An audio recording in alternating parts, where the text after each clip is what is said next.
Good morning, afternoon, evening, and night to all. Welcome. Thank you for tuning in to the 12th ATSCast. This is your neighborhood dude, Jude, your host. And with me is the rest of the ACS heartbeat. So, in alphabetical order, say what's up, Abid, What's up, gang gang? Amir. Hey gang, thanks for having me back. Yeah, thanks for coming again, bro. And Jason. What's up, boys and girls? Yeah, yo, homie just smoked a fat one apparently, dude. Jeez. Lit, bro. Yeah, Yee! jeez. Damn, Jason. Jeez. All Man's right, living in hope you're all California right, or bro. Canada, bro. Sheesh. Legal, eh? Cap. Come on. Funny thing is, he's the one person who's not living either of those two. So, Yo, don't reveal where I live, man. XD. What the fuck do you mean, dude? You fucking say it every week. where Trump supporters live. So that's kind of yikes. But anyway, Yeah, unfortunately, Aaron won't be with us this episode due Oh, to personal commitments. Let's just say, but hopefully he'll be back next episode. Um, Before we delve into the topic of the week, I just want to say I have been recording the past 11 episodes with my cardioid microphone facing backwards. So hopefully now there's a discernible improvement in audio quality. Damn, bro, And that's crazy. wait I a hope minute. exactly. I mean, I'm glad Aaron at least isn't here this week to give me shit because Oh he's the one who damn. found out. He was giving You're me a tour of oh. the house and he was like, "Yo, like this is how this is my microphone setup." And I'm like, "Wait a minute, that's the back of the microphone." Ooh. Damn, Bet, dude, bro. you crazy, bro. I'm doing You wild, crazy. bro. I'm wild. Anyway, Jeez. we're recording this current episode promptly after a few games of the NBA Finals, right? And for those rare listeners who aren't attuned to the basketball world, the Lakers are facing the Heat in the finals. Not really that surprising. Actually, it's really surprising to be honest with you. The Eastern It's Conference really title. surprising. Yeah, I mean, I'm based in LA, so Lakers were. It's either the Lakers or Clippers, apparently. LeBron Uh, James. Oh wow. LeBron Weird James. times we're but living. LeBron yeah, but James. with the big sport fanatics that we are, what are your guys' initial impressions? Talk about it. Lakers in Um, 5, baby. Well, Lakers this in is five. this is right Yeah, but after game one, and so Lakers in as six. Aaron says, Lakers in two, bro. Lakers in two. Lakers in 2. I mean, okay, Lakers going through. Not, I don't think anyone's surprised by that. I'm pretty sure people were mostly surprised, but how well Miami was performing on the Eastern side, and not just Miami, the Celtics too, right? Um, I think they were heavy underdogs going into it, and they all just showed up. And now we have the Heat reclaiming their glory days somewhat again. They had that stint, and well, they've had multiple stints, but they're getting back to it, and it's a bittersweet feeling because it's only bitter because of how hard they got smacked last night by the Lakers, but it's it's pretty cool to see. As long as the Warriors aren't in the finals, dude, we good, dude. You know what I'm saying? Factual. I think everyone's happy. Yeah. I think it's pretty much predictable in the in the Conference. Actually, not too predictable. I think we were all hoping for the battle of LA. At least in the conference finals with Clippers and Lakers. I agree. That's something I really wanted to see. But Nuggets did their thing. Uh, Nuggets really showed up. They won 7 games just to get smacked in the finals, in the conference finals. But I think massive respect to Heat though for like taking down the 2 top seeds in the Eastern with such a inexperienced squad. Inexperienced as in not like the years in the NBA, and they only have Iguodala and who else? I don't even know Yeah, who's there aren't really any big names and Jimmy besides Butler and Jimmy Iguodala Butler. and Butler. They're like poster They're like child players, right? And everyone else is like relatively you know. unknown or low key, I Then guess. the rookie like Tyler Hero, he showed up, massive like he's such a talented player, sharpshooter, and yeah, it's just mind blowing that they took down the Bucks and then the Celtics. So It's a respect for them to come all the way to the finals. With all that said, Lakers in five. Yeah, six for me. Six for me. If Lakers could do it in two, they will do it in two, dude. I don't know what you're talking about. But yeah, Amir, what are your thoughts, dude? Yeah, It's me to and echo you who are that, on the West Coast, right? pretty much two West, two East Coast representing right now. And If only Seattle just had a chat up. basketball team, dude. That's another topic for another Oh, debate, that dude. that still hurts, by the way. That still hurts. Hey, I'm not. bro, I'm not let's over go. there. My God. Anyway, Just to echo that, like, what for Miami, they only have one player with like significant playoff experience, and that's Iguodala. He's like 36, 37 years old. So Yeah. to yeah, compare that with the Lakers right now as well, who has LeBron James, who has literally been in what 8 out of 10 of the NBA Finals, or I think almost it's like his mhm, 10th final. Yeah. yeah, 10 final of his whole career, huh? yeah. Amir, that's a good point. You know, Iguodala wasn't even here like last year. At this particular point, he came in the winter season, didn't he? So Yeah. like Yeah. that's why like he didn't even have It's the kind of time. crazy. Yeah. Really It is kind kind of of crazy. reminds me of the LeBron block on Iguodala when the Cavs played Warriors. So it's Right, kind of that right. rematch again for them. So All it's pretty funny to Iguodala see. sees is pain.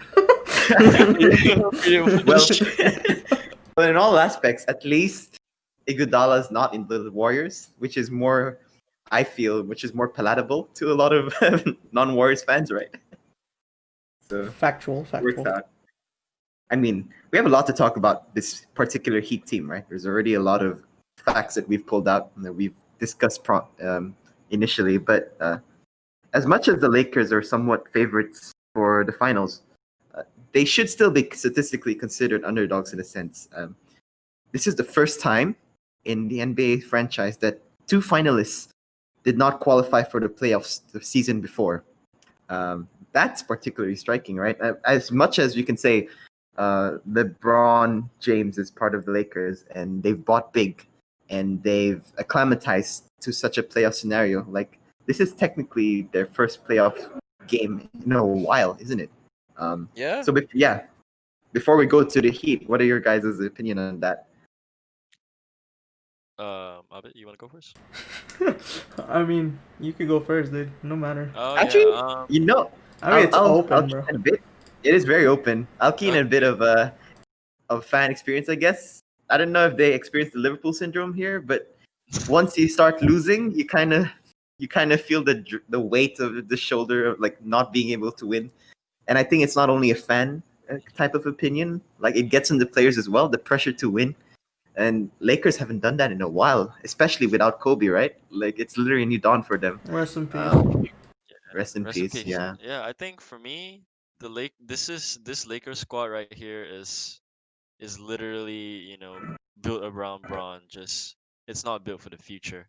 It's just mainly just built for, because while LeBron's still around, they can still get a chip, and with his 4 years contract in LA. So I think this is their first playoffs appearance since like 2015 or something. It's been a while since they made it to the playoffs because um, I think halfway through the decade, their team was in shambles. It's just basically Kobe playing with rookies or like unknown players. So it's this team that they assembled. It took a lot, especially with getting AD. They basically traded their future for an all-star, Bro, which they traded is their entire fucking team for AD. yeah, Lonzo. They traded Lonzo, Josh Hart, Brandon Ingram, all like top three picks in the NBA draft a few years ago, all for an All Star because they really wanted a championship. And how ironic it is that they're back in the finals, like, and a decade ago they're also in the finals, and yeah, it really shows how much they really want that championship, man. It's been as like one of the leading franchises. Are they the most winning franchise or are they the most second winning franchise in NBA history? Not too sure about that, but Could be second to Celtics. yeah, I think Not Celtics too has sure. more. Yeah, Celtics has the yeah, okay, yeah, but would be nice to see the Lakers Celtics rematch though. That would be really really nice. But he did their thing. It was But exactly 10 years ago too, right? The yeah, yeah, Lakers Celtics, exactly. the last one. Oh Yeah. wow. So yeah, but yeah, this Lakers squad is just built with veterans and some rookies like Kuzma and some G League to NBA prospects like Caruso, Ball Mamba. bro, bro. Ball Mamba.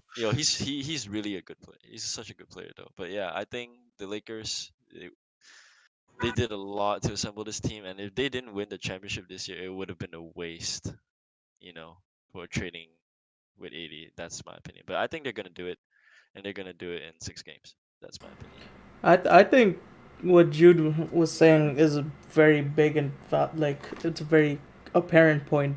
When you're a team that's as prestigious as the Lakers and you've won so much, if you're not even in contention to compete in the playoffs or somewhere near it, you gotta make moves, man. And the first big move was Braun, and then Braun is the NBA, as we were joking about while we watched the game yesterday. So the team basically built around him, and it's very apparent that the Lakers, whether that's the ownership, the team, or everything as a whole, they just want to win. And as Jason was saying, they did exactly that with the squad. Like, okay, they haven't won yet, but I'm saying they've succeeded more than they have in the past 5 years or whatever, right? As Jude said, pointed out, they weren't even in contention, like not even close. They didn't even make it into the playoffs, like anything, right? Last year, Yeah. and now Yeah. look at them. So, and being that big of a brand, you need to win. I'd go as far as to say Lakers is like the Man United, right? Of basketball in my eyes. Yeah, So shut up, shut up. I don't care about Manu right now. I'm saying in terms of prestige, it's like yeah, who yeah, do yeah. you know in the NBA? Lakers That's true. and the I Bulls think a maybe. better Barcelona would have been a better. Okay, Barcelona's good too. Barcelona's good. I'm saying Man United purely because everyone around the world, Knows if you Man talk United. about Yeah, that's true. football, That's it's true. Man U. It's And Man U, I think Chelsea, in Liverpool. in that same context, I think everyone knows Lakers, like NBA Lakers. You know what I Yeah. mean? As of recent, it has been the Warriors and shit like that, but classically it's the Heat, the Celtics, and Lakers, right? Yeah. So I mean, they've done a good job. Obviously, they kind of bought their way to this point in a way. If the people can make that argument, but hey, man, if you're winning, you're winning. It doesn't really matter how you got there. If you're winning, and you're getting close to the win, investment well made, right? KD baby. KTV. But I mean, Yeah, like the United parallels are pretty good too, right? Because yeah, considering right now yeah. their Pogba status kicked is W. right. Like you think of Pogba as a star quality player. He's not LeBron, but he was meant to be that kind of player. Amir and Jason, you two are United fans. Would it Oh, like to provide a respite or rebuttal or I'd say somewhat, but it's very, very, very far off. The Lakers have two of the top five players in the league, and I think a better comp would be Paris Saint-Germain with Neymar and Mbappe. oh my god, That would wow. be more yeah, a more yeah. clear one. Well, does Lakers have the I mean, if money you're though? talking about the purchasing thing, yes, I agree with you. PSG is probably the best comparison. I just meant in terms of prestige. I think Lakers and United are close, Yeah, just hands because down. True. identification, from the And with point all of due view. respect to PSG fans, if anyone is listening as a PSG fan, which is really rare, by the way. Keg W. Uh, yeah, but what is their history in Europe? Like, I mean, even Ooh. within France, right? Like, it's Marseille and Lyon who have been like the teams that are like well known as the traditionalists in terms of dominating the leagues, right? And Their they've their never won a Champions League, right? their So it's history is very oil money, bro. That's exactly, kind of right? cruel, to be honest. And but it's the Lakers you're talking about, right? Like there's so many big names we've associated with the Lakers over the years. With so many big things. I think Paris Yeah, Saint Germain hasn't had that. It's some funny. players have passed by, like some famous ones has passed by that That's club true. That's in true. the running, like Ronaldinho, George Weah. There's some, yeah, I get you. David There's Beckham. David Beckham. Yeah. Pre Bro, I Galaxy even. completely forgot about that The signing, David man. Beckham. Holy crap. Yeah. I mean, we're here to talk about basketball, not football. So let's get back to the Heat, right? I think that's like the crux of our entire episode right now. Because as much as I pointed out the Lakers are technically underdogs, you still favored the Lakers to somewhat make a push for it, right? Oh yeah. Mhm. Yeah. So what about the Heat, y'all? I mean, Uh, the Heat are uh, basically underdogs, bro. they are, yeah. They almost entirely unknown team. Unknown in the sense that, as I said, they don't have. I don't follow NBA that close. I have been recently. I always do around finals, but I literally didn't know anyone on that team. When I saw the Heat playing, I literally, because my brother is super into NBA, I literally asked him like, "Yo, who's on the Heat right now?" He's like, you probably don't know anyone." I'm like, "Well, that's interesting." And he's like, "Wait, you know Butler?" I'm like, "Okay, yes, I know Jimmy Butler." He's like, "Iguodala's there too." I'm like, "Oh shit, okay, two people." He's like, "Yep, that's it." I'm like, "Oh, cool, cool." So it's interesting that they're making waves with a relatively unknown team, as I was saying. But I mean, they're the underdog. A big part of me wants them to win, prove the world wrong. But with how they played last night, it's seeming more and more and more unlikely. But you know, Yeah, it's only game one, man. Anything can happen. anything can happen. But those injuries don't go away overnight. So Oh yeah, the injuries, yeah. Oof, That's true. Dragic is just out, bro. But oof. Yeah, that's a big oof. yeah, it's interesting to see. Um, I hope there's more storylines like this because these type of storylines are vastly more interesting in any sport, let alone the NBA. And underdog stories are always in any competitive sport, in my opinion. So it's always fun following. So I mean, I'm hyped. I'm excited to see how. I hope it goes to Game 7, dude. But yeah, I guess that's all I have to say, really. Yeah. Uh, yeah, I think Amir and I are pretty into NBA as of like this group. I don't know about Jude. Jude, you keep in touch with the NBA, I do you? keep it. I'm a more football fan, but it's always nice to delve into other sports, right? Anyway, Yeah. yeah. Yeah. Anyway, yeah. The Heat, yeah, really, really underdog team. They're basically still in rebuild mode. Um, over the 2015 season, the season where the Miami Heat dynasty with Wade, Bosch, and LeBron, obviously, and with Wade just retiring last season, they're definitely into rebuild mode, and definitely no one saw them coming to the finals, and Right. but I think it's from the interviews that I've heard that they kept training even during COVID, whereas other teams took it kind of lax and relax for a little bit, but they kept working hard, so um but yeah, this just shows like hard work really gets you, hard work really pays off. And yeah, like what I would say, as much as I want to see them win, but I'm a Laker fan, so yeah. Well, it's a good point you're bringing up, Jason. The hustle, Yeah. like Jimmy Butler's story in the bubble of him selling coffee to the NBA mates, even though for a markup price. That's really remarkable, though, right? That is literally the Man, definition of hustle. yeah, As man's much getting as the big memes money. go, right, right, yeah. Yeah. Any opinion on the Heat, Amir? Yeah, to echo the sentiment, like from the start of the season, nobody really believed in them. Everyone thought they were 1 year off. They didn't have any draft assets to go since that big three acquisition that they had with LeBron, Bosch, and Wade a few years back. So they had all their draft picks like lost during that exact moment. And this has and their best player, Jimmy Butler. This is their third team in a couple of years of a span that they had. So there were so many uncertainties with this team, and a lot of credit must go to the front office as well for building that that winning mentality that competitive mentality from Pat Riley to Eric Spoelstra in the coaching department. They've really done a good job in developing their players, especially Duncan Robinson that started off in the G Mhm. League, and Tyler Right. Hero, which is an actual What a talent. sharpshooter. Yeah. Yeah, so they really maximize everything from everything that they had in their disposal. So they've done such a great job lately. And prior to the finals matchup with the Lakers, they actually had the best record in the bubble. So just goes to show how much they thrive in these type of situations and how much they love the game of basketball. Mhm.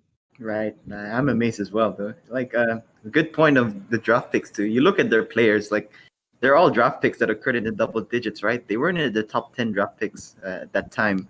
Um, so according to teams at that time, like, you know, these players weren't meant to be this good at that point, right? Like Hero, Adebayo, Dragic, even Butler weren't in the top 10 draft Mm. picks. Contrast that with the Lakers, you have LeBron, Davis, and Howard, number one draft picks in their respective years, right? Yeah. Which- yeah, and Amir, you raised the point with the coaching department and Sprostra and his work in developing young talents. Is that a key component to making an underdog? Let's just use Heat as an example since we've been talking about it extensively. But do you see it as a necessary part, a necessary step towards that? And this is an open debate too, y'all. So Yeah. Okay, most definitely, it definitely plays a definitely pivotal role in development and all that. Especially when you see how Eric Spoelstra like progressed in the league. He came in as a video assistant to show tape to players, and then as the years go by, he progresses in the Miami Heat organization. So he's a definite rough rider, and the players look up to him and respect him for his contribution to the organization as well, and his mindset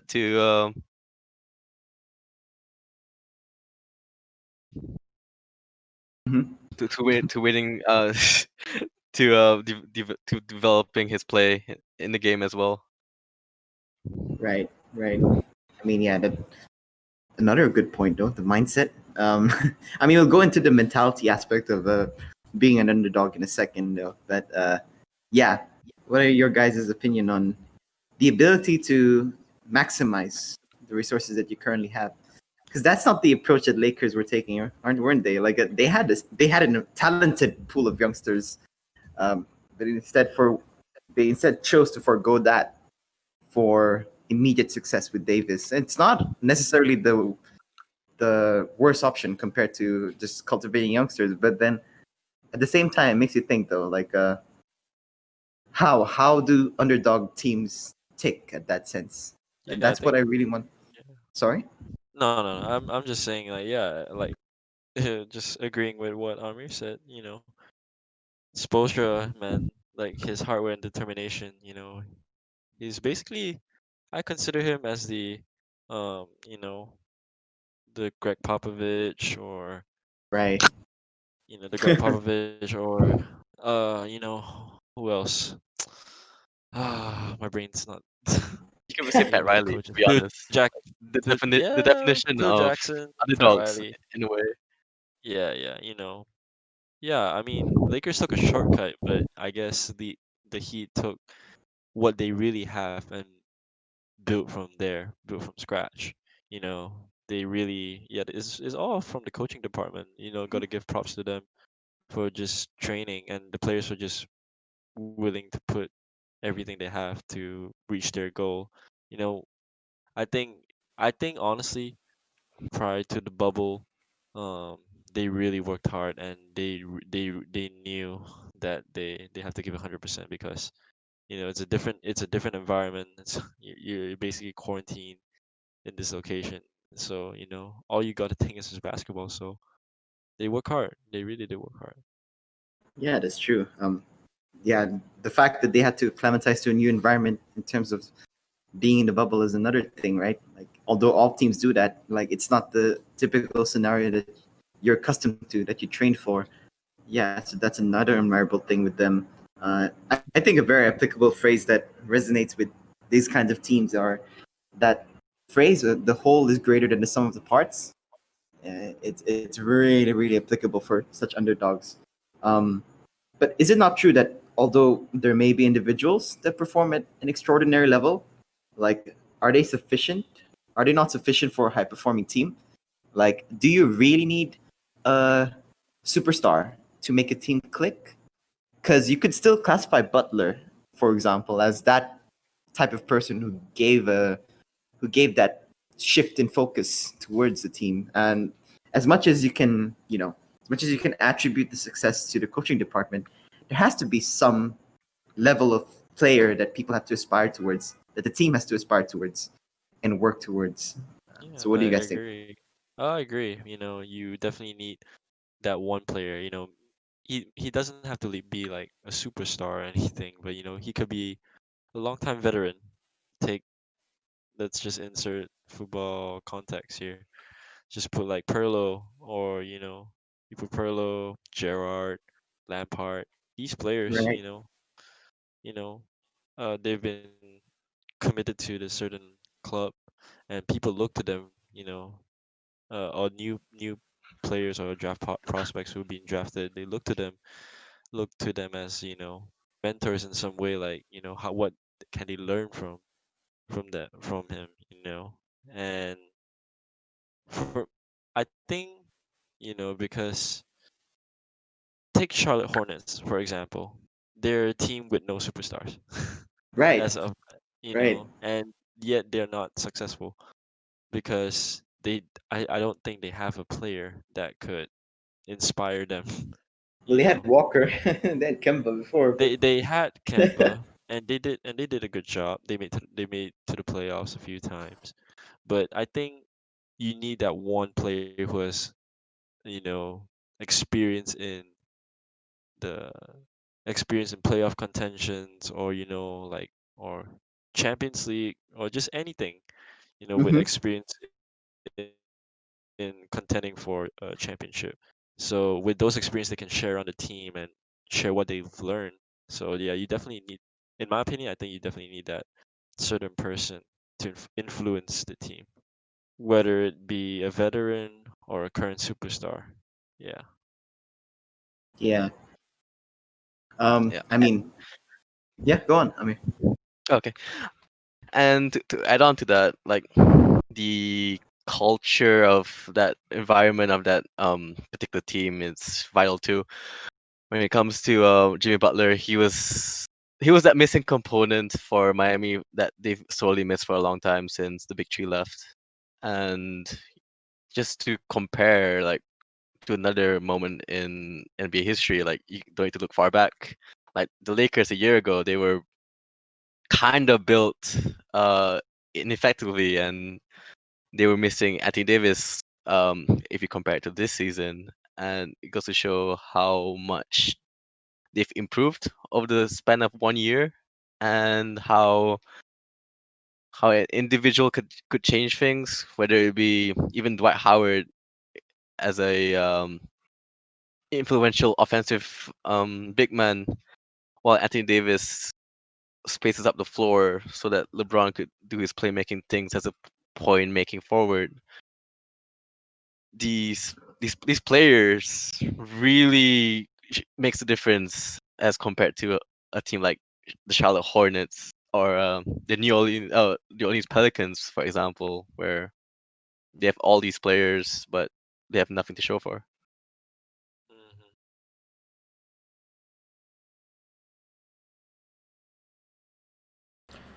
I mean, veteranship is important, and it's important in just about every sport, really. Um, Football is the easy example. I would say like Liverpool with Gerrard. Like Yeah, it's very the easy same that example. as Jason memes, probably sad someone memes. talked about. I mean, like that They was never won literally Premier League though. okay. They didn't win, but that team was always good. You know what I mean? Or like decent. They looked decent. Unfortunate that they didn't win, but I'm saying like people like Gerard, Lampard, all those guys, they bring a certain level of knowledge and just team morale. They know what to say and do to ensure that the team is moving forward. Whether they're winning or losing, it's different, but the fact that the team is coming together because of one person is it's a big deal. Um, I can relay this to so many other things. I'll talk about esports because it's an easy one for me. Um, if okay, I'll talk about COD, although no one really knows anything about COD. Anyway, I'll put it in these terms. So basically, there's this dude named Crim6. He's basically the most winningest player, the biggest guy in esports. Last year, he got into a team with four rookies and another vet, and they pretty much won everything. They won the championship, and everyone was doubting whether these rookies can get together and get their shit together. And I mean, they did, and they won a lot. They won a lot. And why is that? Because those veterans offered their advice. They showed them a way a bit. I mean, obviously the fact that these I mean the obviously the rookies can play, right? But the difference is the team cohesion comes together because those vets are saying, "Yo, we should do this. We need to do this. We need to go there. We need to do this. Guys, keep your chin up. Even if we lose, keep your chin up. Just play." You know what I mean? And I think leadership is essential no matter what the subject is, whether that's it's life, it's a company, it's a business, it's a YouTube channel, or even or a sports team. Like leadership is necessary. It doesn't have to be one person always doing everything, but someone clearly putting a path through is essential to keep the conversation going, to keep everything going, to keep everything functioning. I mean, this podcast is evidence of that too. Like Jude is the curator. If he didn't keep prodding us and moving us along, and keeping the conversation going, like we'd just be sitting here in quiet maybe, or like talking about random stuff. You know what I mean? So Yeah. leadership is essential. That's the So basically, like a bottom line. map. That person who needs to be like a barometer in a way, right? Yes, exactly. I'm glad you segued into other topics in which that underdog mentality could be found a bit. Well, COD is a good example. You also mentioned football. You've actually gone through a lot of fields, to be honest. But to the others, what is another field that you know of an underdog that you cherish the story? Like, I mean, Leicester is a very simple one, Oh, but love the story. Leicester. Amazing. if you have any other, let's just delve out of basketball Leicester's first a because good one. it's not it's not merely a sport. It's not merely a sport issue. It's also a mentality issue. It's a philosophical issue, right? Because I agree. when people expect a Yeah. certain person slash organization to be dominating, to be winning, and here comes another opponent, another team that does the opposite, that contrasts that. That's what makes up story, like the conflict, right?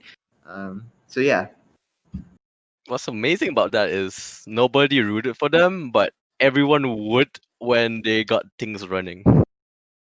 So in baseball, there's the Washington Nationals. They were like last in the right, league in the right, first yeah. half. Haha. They were like 9-39 or something like that to start the season, and they went on to win the league, which to win the World Series, which is quite possibly the hardest tournament in sports. Even it was such a feat that you got people from other parts of the world who's never seen baseball before rooting for them, which is quite a nice sight to see. While in Formula One, you have, I mean, Oh, Pierre what was that? Gasly. Yeah, Pierre Gasly just won the Man. race Yes, yes, when that's a very good example. Mercedes was the most dominating team in motorsports right now. So Uh-huh. yeah, these stories, man, they just fuel me up. They really Yeah, put a smile on my face every time I yeah. come upon them.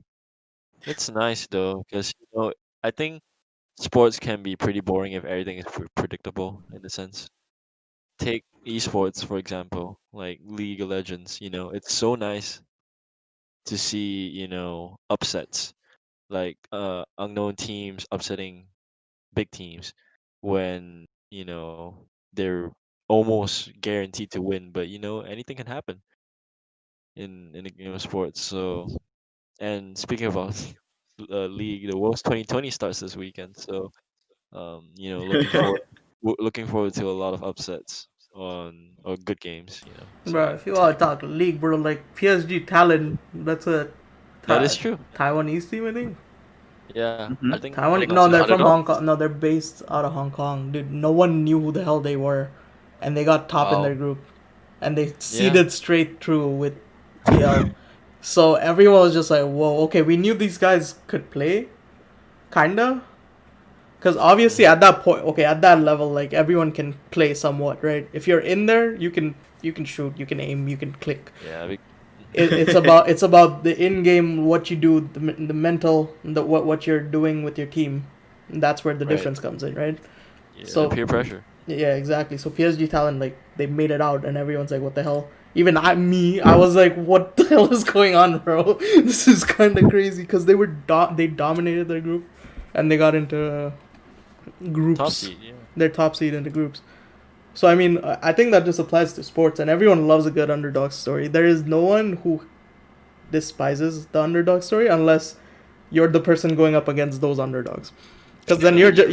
you're just getting hated on, right? Like that's just Right, how it right. is. I And Yeah, actually have a when question about that. yeah, Take Do you think these underdog stories are good for the sport in general, as in like a marketing tool, or does it actually derail that? I think so because it's storyline. It's building storyline. yeah, It's about how it's you good storytelling. advertise and sell it. Yeah. That's the biggest thing. Because okay, I'll take that league example, right? Okay, so PSG talent. No one who knows who the fuck they are.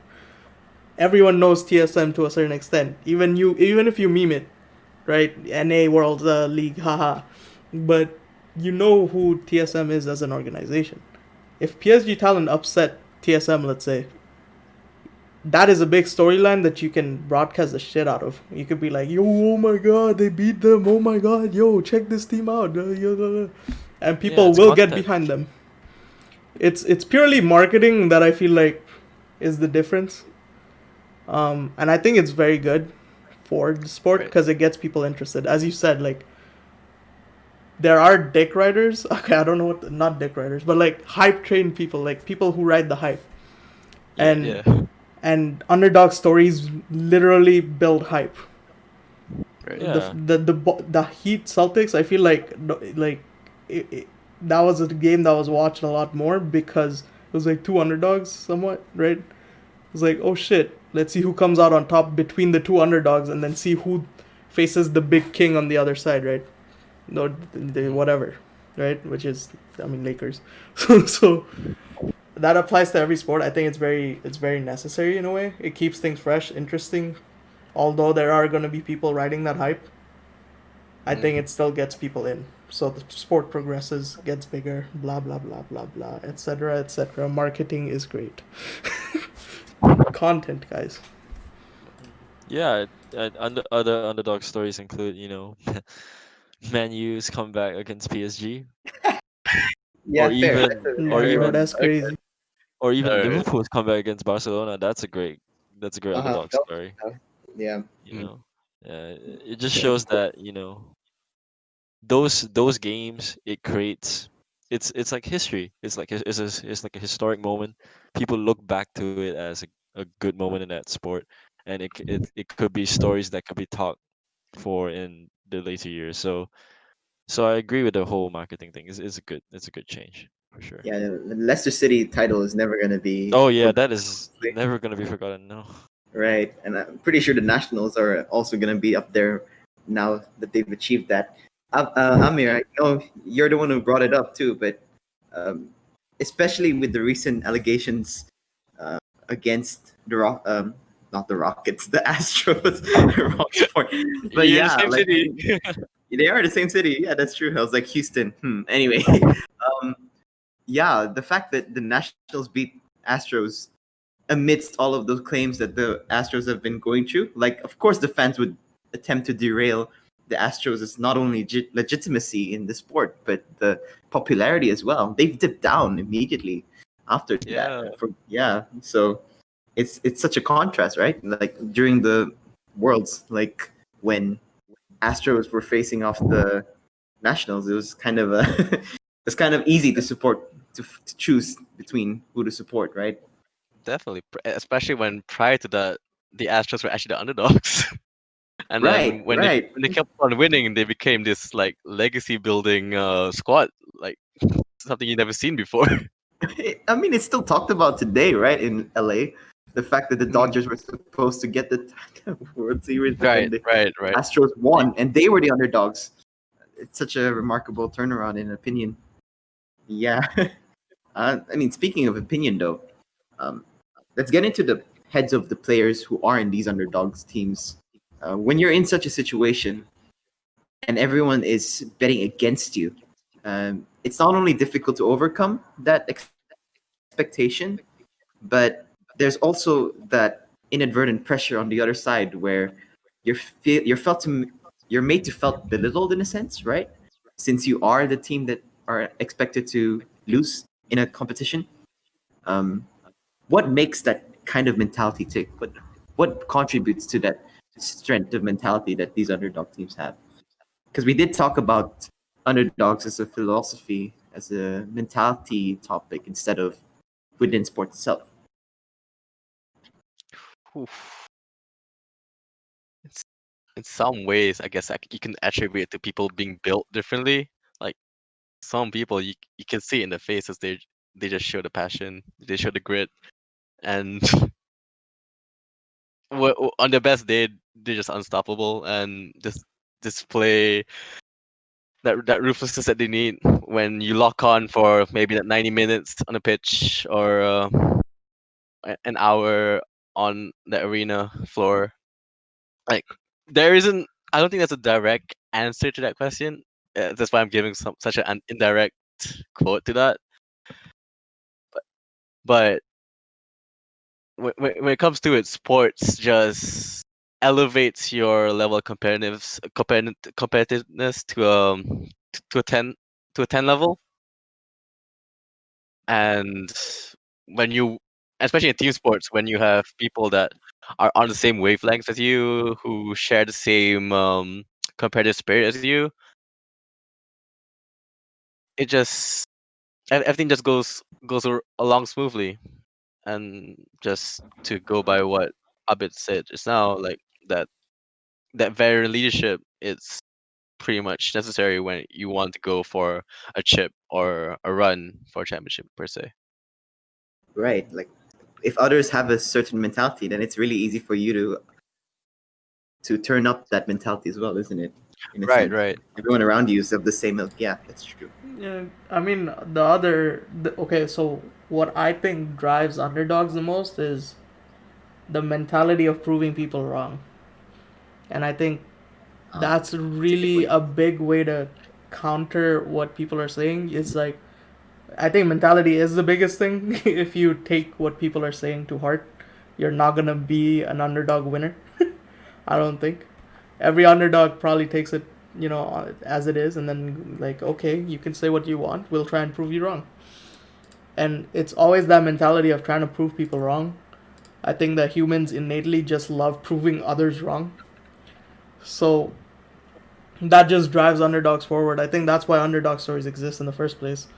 Is basically that they know how good they are, or they just want to prove the world wrong and prove that they're good, or they have something to prove, whether it's to themselves, to others. They just have something to prove, and until they reach their goal, they won't stop. I think you have to be very goal driven to be an underdog and win. And whether that goal is you win the next match, win champs, win whatever it is, you have to have that in your mind and just keep going. And I think what Amir was saying on veteran leadership, if a vet is like, yo, it doesn't matter what people are saying, we go play our game and we do our thing and we win, boys. Like it Sounded And fantastic. Jason, like to go Mm-hmm. towards like real life stories of these underdogs, y- Mm-hmm. you can just see like Chris Gardner from The Pursuit of Happiness, where Will Smith portrayed him, and how Ooh. he didn't really have that lead that when you take away that veteran leadership, when you're kind of on by your lonesome, like What are your thoughts on those type of underdog stories as well? Hmm. Yeah, I mean, it's always a challenge, to to lead something when you don't have much, experience in. But yeah, I think overall, just like what I would say, it's just more of that proving them wrong kind of attitude that really pushes pushes them to the next level or what they want to achieve.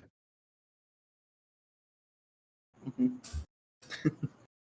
Yeah, so what Jason basically echoed what I was saying, and I think underdogs will always exist and they will continue to exist, and I hope they continue to exist because they make everything interesting, and that's just how it is. Um, but yeah, it's always fun to see underdogs, as I've said multiple times throughout this podcast. Um, as an avid esports viewer, like I live for underdog stories purely because the big names they always come crashing down at some point or another. Shoutouts Warriors, but it's just how it's meant to be. Because if it's the same teams winning over and over and over again, people are gonna lose interest, and that's just how it is. Yeah, it'd really be like that, huh? It really do, bro. It really do. If it's the same team winning every time, what the fuck is the point of watching, right? That's true. The Warriors is literally the Yeah, prime exactly, example of exactly. it, right? Yeah. I mean, we've been heavily discussing underdogs so far. So, similar to how there are underrated teams in basketball, there are also underrated places which do not get the popularity they potentially can muster. Which in some instances can be good, right? You don't want certain places to be too popular. But there are an abundance of examples we can bring up. So one fond one among the boys is the frequent hangout spot we have at Starbucks Ampang in Malaysia. Y'all remember? Ooh, Galleria. Galleria? Yeah, Galleria. Unfortunately, that's gaining in popularity, but within the Oh, context, really? yeah, like it's Bro, getting really good. pain. Now it's like Actual flooded pain, with people honestly. all the time. It used to What be the hell? literally just us and maybe The like two few other groups. students, right? Yeah. Yeah, Feels And bad. now it's like flooded with literally everyone and their moms, dude. Like, feels bad, but no, the nostalgia is still there. yeah, for Yeah. sure. For sure. Anyway, that's the question of the week, dude. What's one underrated place that you cherish a lot?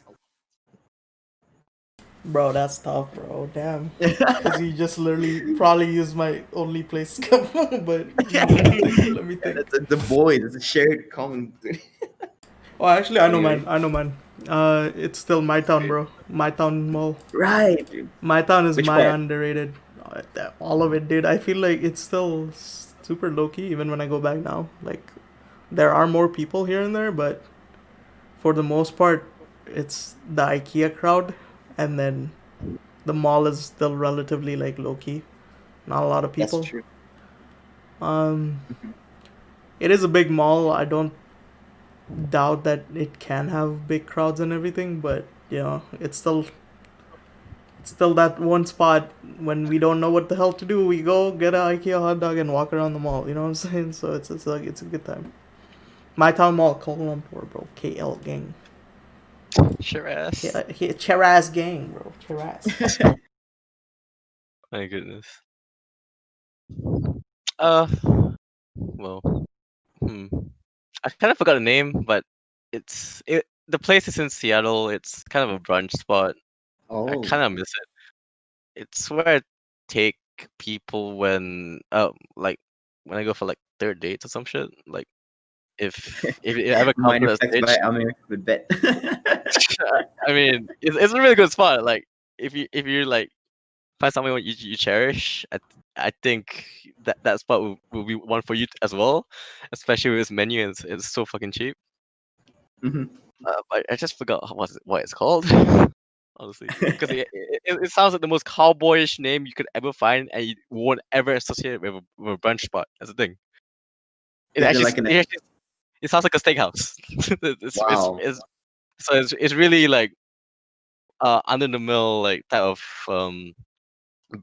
it's very low key type of thing that you never Huh? expect. Is it like an American hearty brunch place or like American cuisine, or is it? Yeah, it is American cuisine. Yeah, with a lot of assortments from like there's some like French toast and like more like afternoon like omelets and stuff. Pretty Hmm. great. Yeah. And the conversations you hear from the other tables is pretty interesting too. You get some interesting people. That's true. Yeah, I mean, breakfast is normally the time to start conversations, right? So, Yeah, yeah, especially when you're not a breakfast person, so it's kind of right. When you're not a different morning shade. person, yeah, that's true. That's true. Yeah, Amir, about that brunch place you're talking about. I don't know. Why does breakfast for me is almost associated with McDonald's every single time in terms of a good McDonald's breakfast? Probably only here in America, but yeah, there's that McDonald's branch in Batu Caves. I think Abid and I are frequently fond of that place because we drive Bro, up there. that is an underrated It's spot. Facts. so isolated. It's so isolated, but it's so well clean. It's so well decked. Like it's perfect for studying because there's no one there. That is what gallery used to be, but never was.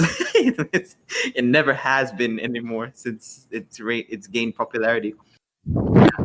So Amir's brunch place just kind of made me familiar with that because we go there at like 3 a.m., 4 a.m. too.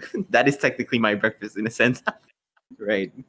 Yeah, Jason, what's your underrated place, bro?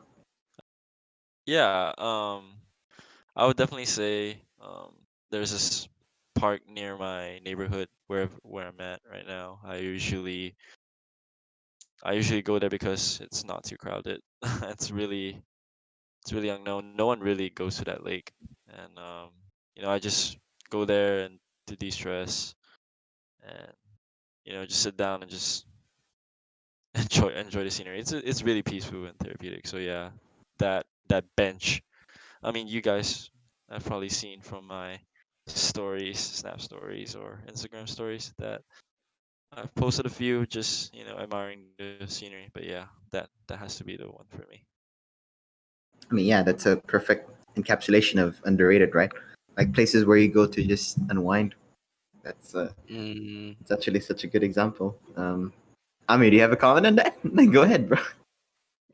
oh, I agree. Like especially when it comes to parks, like even like a public one, for example, like an underrated thing about it would be like the time that you go at where nobody Hmm. nobody does. Like Yeah, it's certain moments that make these places themselves associated with that underratedness. Yeah, exactly. moving on. Like we also have been identifying songs of the week mostly because of the team of underratedness, right? There are songs that we personally feel deserve far more credit than they currently get. And the list of songs that we've recommended over the past few episodes have been ones that are not typically heard on the radio, or typically ones that are not um, on the most streamed charts as well, right? So, which is Mm. why it's important to start and support these artists that have not made that super big splash that we expect them to. Therefore, Abid, start us off, bro. What are your songs of the week? Ooh, Yo, the this week, oh my god, yo, there's so much music dropping, dude. Not only That's true. this week, last week also a lot of music Hell dropped. yeah.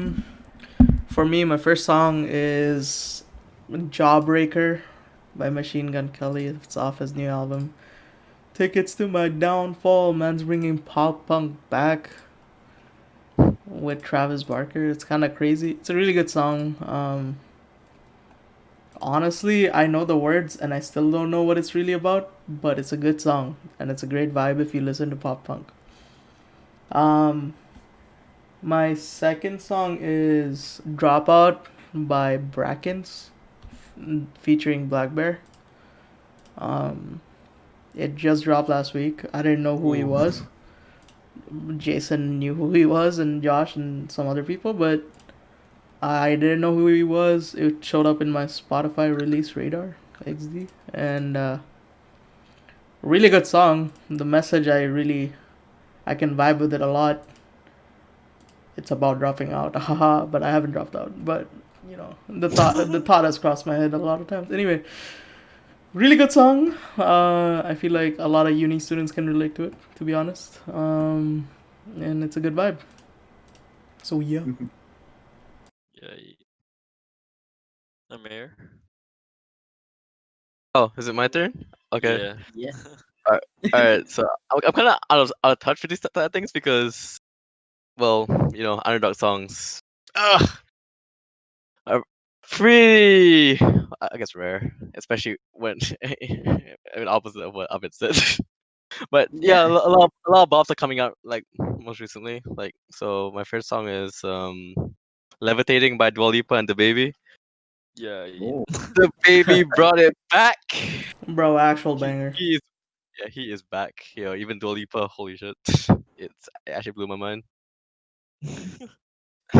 And that's the first. And the second song is "Gin Eyes" by or Jai. I actually don't know how to pronounce it, even though the singer is actually one of my old classmates. She Oh, just Gang, came out. yo, the Oh. song is actually yo, really EP. good. That song's really good. I just listened to it. It's amazing. My yo, God, you're on top of things, huh? All right. gotta So link I, it. I Gotta got to link update it. seal of approval, Dude, dude. I wish I was this on top of my assignments as I am on top of music releases, bro. Hey man, some of us still are on our first week and we still haven't covered shit. So I'm saying, Yeah. Jason? Yeah. Man, yeah, like what Abid said, a lot of new music. But my first song would be a throwback song. It's called "Planes" by Jeremiah and J. Cole. It's a good throwback song. Jeremiah's vocals is very, very, very R&B type, chill, soulful. So, and along with J. Cole's bars, just really, really nice song. And my second song would be Johnny's Online by Cam Kubrick and Don Diablo. That song to me dang. is so fucking good because Don Diablo is a DJ that does house music, and this collaboration with Cam Kubrick, and I don't know who the fuck he is, but it's a whole 80s vibe which goes so well. And I never saw that coming, so it's just straight vibes, 80s vibes. Always love it. So yeah, those are my two songs. Mm-hmm. My first song of the week is well, technically K-pop, but not really. It's by Lehigh. It's called Holo. It's her. Oh, Ooh. banger! It's a banger. Banger, It's her banger. first single out of YG, and yeah, it's with the label that J Park created. It's an amazing song. Like it, not purely because it's her voice, but it. I feel like the agency allowed her to express herself more now that she's out of YG, and I feel that's a common theme with YG artists. To be honest, if you're not a big fan, you don't have the freedom to, you know, express your musical style in a sense. Looking at you, Blackpink, I hope you get a better. I hope Jisoo and Rose finally get more, not only more lines, but more of their style in place. Right. Anyway, my second song is "At My Worst" by Pink Sweats. It's also another good song. Ooh. Very underrated. Very underrated. I feel. It's a vibe with the songs that I've been recommending over the past few episodes, and yeah, and that's. I feel like that's one song that would be nice if it's with chill day. If someone just wants to listen to a chill song, that's usually my go-to. And with that, it's a wrap. Uh, thank you to all my boys for being here, and to you all listeners, thank you once again for tuning into the 12th ATS cast. Bye, everyone. Bye. See you. Arigato des.